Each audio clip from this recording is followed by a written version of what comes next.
Chapter 6576. Now, there was only one driver left in the car besides himself. If he didn't shoot at this time, he would probably die. So, Peter immediately pointed the muzzle of the gun at Charlie. His eyes aimed at the crosshairs, wanting to shoot him to death. Trevor saw Peter raising his gun to shoot Charlie in the passenger seat. And he subconsciously shouted, "Mr. Wade, be careful." Charlie smiled slightly and pulled the syringe out of his neck at a very fast speed. And then threw the syringe directly to Peter at a speed that was invisible to the naked eye. Peter had just aimed the crosshairs at Charlie's head and was about to pull the trigger. But suddenly his wrist felt a sharp pain.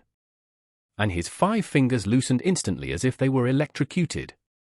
And the pistol fell directly out of his hand. He looked at his wrist and was immediately scared to death. The syringe filled with poison had pierced his wrist at an angle, leaving only the part that pushed the poison. At this moment, Charlie pulled the syringe off Tawanna's neck again and strode to the front of the car. Peter saw Charlie rushing over and immediately leaned over to pick up the gun. But he had just lowered his head and had no time to see where the gun fell. And Charlie had already arrived in front of him. Charlie stabbed the driver's neck with the other syringe without hesitation with one hand. Grabbed Peter's right wrist with the other hand. Placed the thumbs of both hands on the bottom of the medicine pusher. And said in a cold voice, "You two better be obedient. Otherwise I will inject the poison you prepared into your body." The driver was too scared to move and hurriedly said, "Sir, please don't be impulsive. I will do whatever you tell me to do." Peter also said in panic, "Sir, what do you want?" Charlie said to the driver, "Find an intersection to get rid of other vehicles and drive the car back to the dome."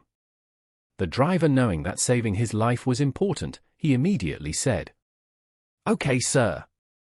I'll turn left at the next intersection." Peter said to him, "If you drive back, we'll be dead. They won't let us go." Charlie said coldly, "Do you think I'll let you go?"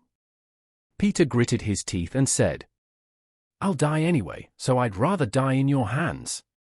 There was one thing Peter didn't say. If he had to choose, being poisoned by Charlie now might be the best choice. Because the people behind him were cruel and even perverted. If he fell into their hands, he would definitely die in the most painful way. In comparison, it would be better to let Charlie give him a quick death.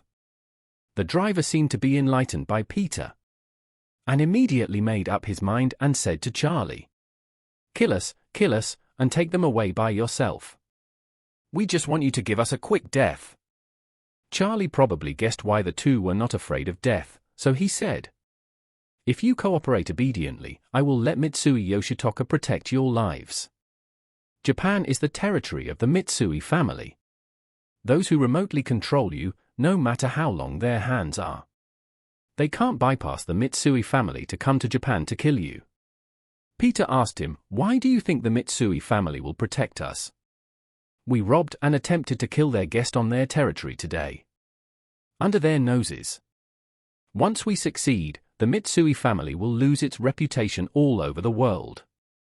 If he knows about it, he will probably want to kill us with his own hands." Charlie sneered, "I saved Tawanna from you." Which helped the Mitsui family save its face and reputation and avoid being ridiculed and mocked by the whole world. If he doesn't give me this little favor, then he doesn't deserve to be the head of the Mitsui family.